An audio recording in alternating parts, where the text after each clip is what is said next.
ladies and gentlemen, I appreciate very much your generous invitation to be here tonight. You bear heavy responsibilities these days, and an article I read some time ago reminded me of how particularly heavily the burdens of present-day events bear upon your profession. You may remember that in 1851, the New York Herald Tribune, under the sponsorship and publishing of Horace Greeley, employed as its London correspondent an obscure journalist by the name of Karl Marx.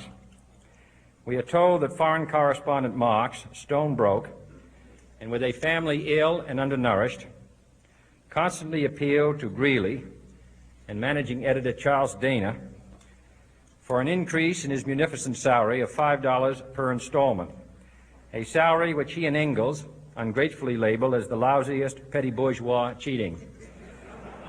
But when all his financial appeals were refused, Marx looked around for other means of livelihood and fame, eventually terminating his relationship with the Tribune and devoting his talents full-time to the cause that would bequeath to the world the seeds of Leninism, Stalinism, revolution, and the Cold War.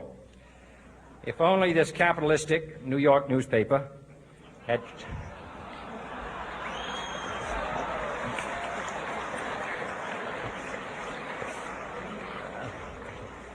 treated him more kindly, if only Marx had remained a foreign correspondent, history might have been different. And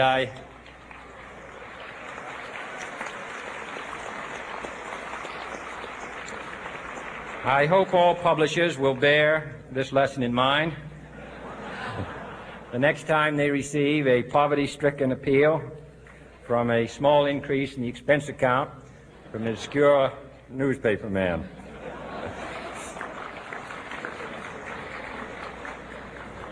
I have selected as the title of my remarks tonight, "The President and the Press." Some may suggest that this would be more naturally worded, "The President versus the Press," but those are not my sentiments tonight. It is true, however, that when a well-known diplomat from another country demanded recently that our State Department repudiate certain newspaper attacks on his colleagues, it was unnecessary for us to reply that this administration was not responsible for the press, for the press had already made it clear that it was not responsible for this administration.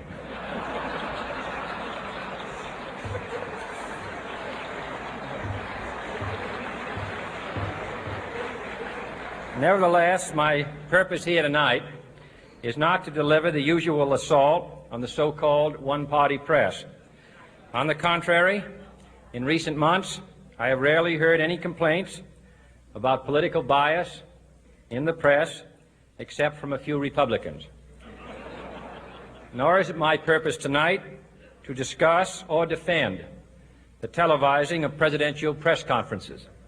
I think it is highly beneficial to have some 20 million Americans regularly sit in on these conferences to observe, if I may say so, the incisive, the intelligent, and the courteous qualities displayed by your Washington correspondents. Nor, finally, are these remarks intended to examine the proper degree of privacy which the press should allow to any president and his family. If, in the last few months, your White House reporters and photographers have been attending church services with regularity, that has surely done them no harm.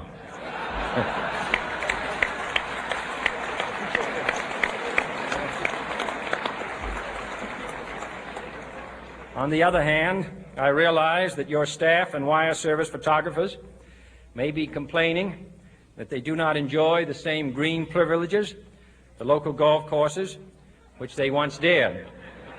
It is true that my predecessor did not object, as I do, to pictures of one's golfing skill in action, but neither, on the other hand, did he ever being a Secret Service man. My topic tonight is a more sober one, of concern to publishers as well as editors. I want to talk about our common responsibilities in the face of a common danger.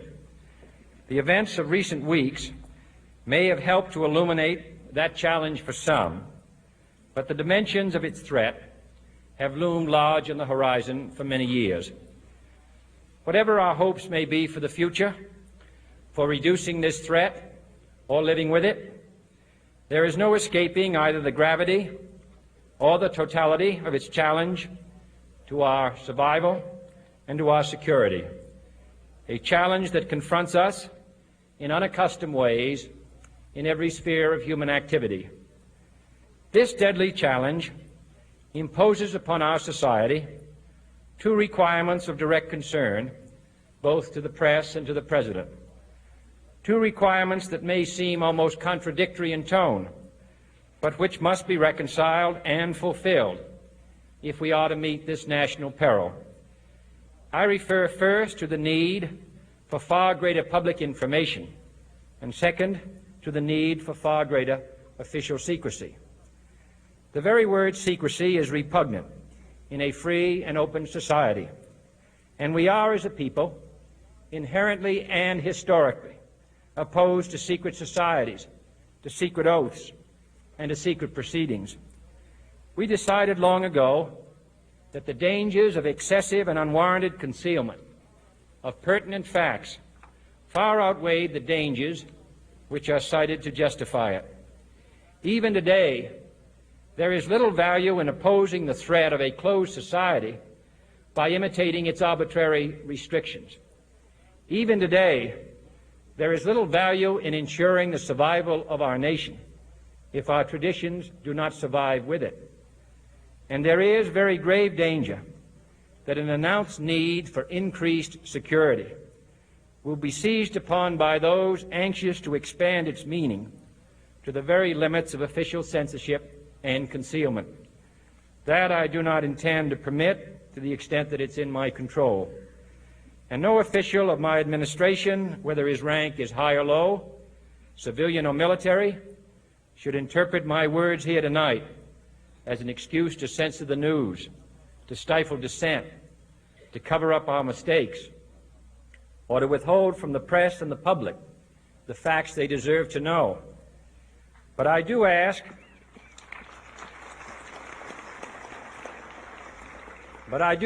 every publisher, every editor, and every newsman in the nation to re-examine his own standards and to recognize the nature of our country's peril. In time of war, the government and the press have customarily joined in an effort based largely on self-discipline to prevent unauthorized disclosures to the enemy. In times of clear and present danger, the courts have held that even the privileged rights of the First Amendment must yield to the public's need for national security. Today, no war has been declared, and however fierce the struggle may be, it may never be declared in the traditional fashion. Our way of life is under attack. Those who make themselves our enemy are advancing around the globe. The survival of our friends is in danger. And yet no war has been declared. No borders have been crossed by marching troops. No missiles have been fired. If the press is awaiting a declaration of war before it imposes the self-discipline of combat conditions, then I can only say that no war ever posed a greater threat to our security. If you are awaiting a finding of clear and present danger, then I can only say that the danger has never been more clear, and its presence has never been more imminent. It requires a change in outlook, a change in tactics, a change in missions by the government, by the people, by every businessman or labor leader, and by every newspaper. For we are opposed around the world by a monolithic and ruthless conspiracy that relies primarily on covert means for expanding its sphere of influence, on infiltration instead of invasion, on subversion instead of elections, on intimidation instead of free choice, on guerrillas by night instead of armies by day. It is a system which has conscripted vast human and material resources into the building of a tightly knit, highly efficient machine that combines military, diplomatic, intelligence, economic, scientific, and political operations. Its preparations are concealed, not published. Its mistakes are buried, not headlined. Its dissenters are silenced, not praised. No expenditure is questioned, no rumor is printed, no secret is revealed. It conducts the Cold War, in short, with a wartime discipline no democracy would ever hope or wish to match. Nevertheless, every democracy recognizes the necessary restraints of national security. And the question remains whether those restraints need to be more strictly observed if we are to oppose this kind of attack as well as outright invasion.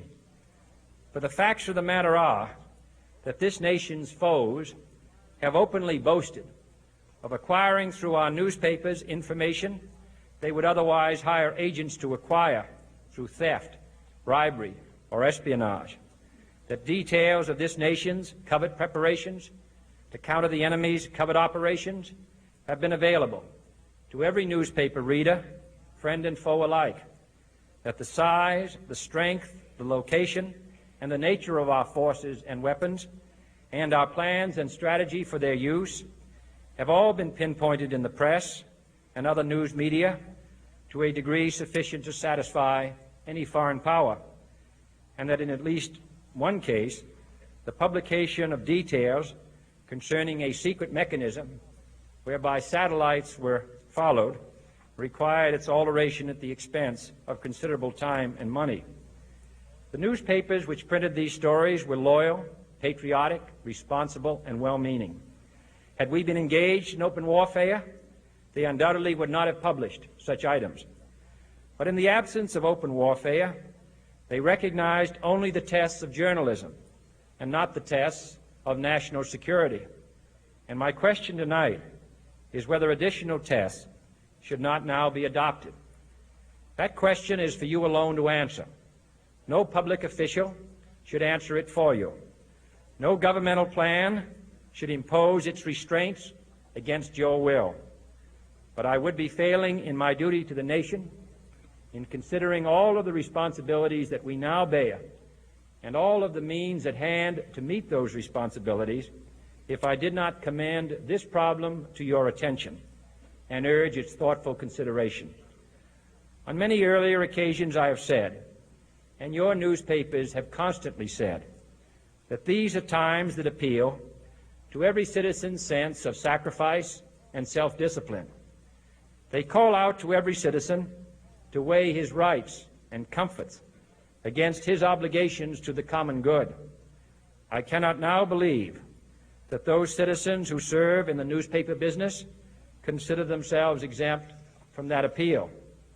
I have no intention of establishing a new Office of War Information to govern the flow of news.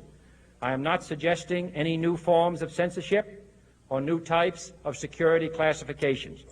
I have no easy answer to the dilemma that I have posed and would not seek to impose it if I had one. But I am asking the members of the newspaper profession and the industry in this country to re-examine their own responsibilities, to consider the degree and the nature of the present danger, and to heed the duty of self-restraint which that danger imposes upon us all. Every newspaper now asks itself, with respect to every story, is it news? All I suggest is that you add the question, is it in the interest of national security? And I hope that every group in America, unions and businessmen and public officials at every level, will ask the same question of their endeavors and subject their actions to this same exacting test.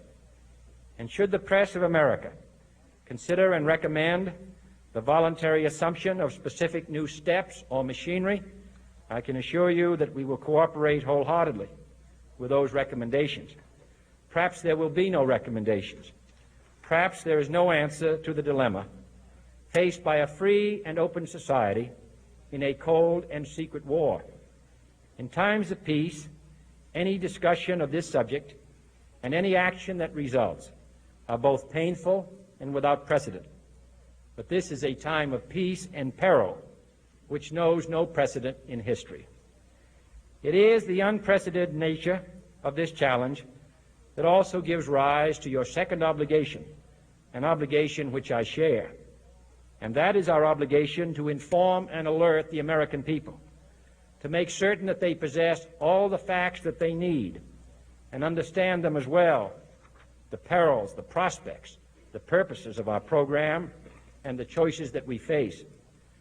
No president should fear public scrutiny of his program, for from that scrutiny comes understanding, and from that understanding comes support or opposition, and both are necessary.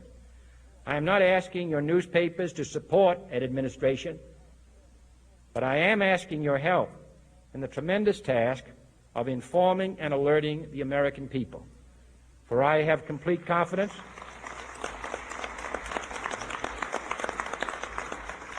in the response and dedication of our citizens whenever they are fully informed. I not only could not stifle controversy among your readers, I welcome it. This administration intends to be candid about its errors. For as a wise man once said, an error doesn't become a mistake until you refuse to correct it. We intend to accept full responsibility for our errors, and we expect you to point them out when we miss them. Without debate, without criticism, no administration and no country can succeed, and no republic can survive. That is why the Athenian lawmaker Solon decreed it a crime for any citizen to shrink from controversy. And that is why our press was protected by the First Amendment, the only business in America specifically protected by the Constitution, not primarily to amuse and entertain, not to emphasize the trivial and the sentimental, not to simply give the public what it wants, but to inform, to arouse, to reflect, to state our dangers and our opportunities, to indicate our crises and our choices, to lead, mold, educate, and sometimes even anger public opinion. This means greater coverage and analysis of international news, for it is no longer far away and foreign, but close at hand and local. It means greater attention to improved understanding of the news, as well as improved transmission. And it means, finally, that government at all levels must meet its obligation to provide you with the fullest possible information outside the narrowest limits of national security, and we intend to do it. It was early in the 17th century that Francis Bacon remarked on three recent inventions already transforming the world: the compass, gunpowder, and the printing press. Now the links between the nations, first forged by the compass, have made us all citizens of the world, the hopes and threats of one becoming the hopes and threats of us all. In that one world's effort to live together, the evolution of gunpowder to its ultimate limit has warned mankind of the terrible consequences of failure. And so it is to the printing press, to the recorder of man's deeds, the keeper of his conscience, the courier of his news, that we look for strength and assistance, confident that with your help, man will be what he was born to be, free and independent.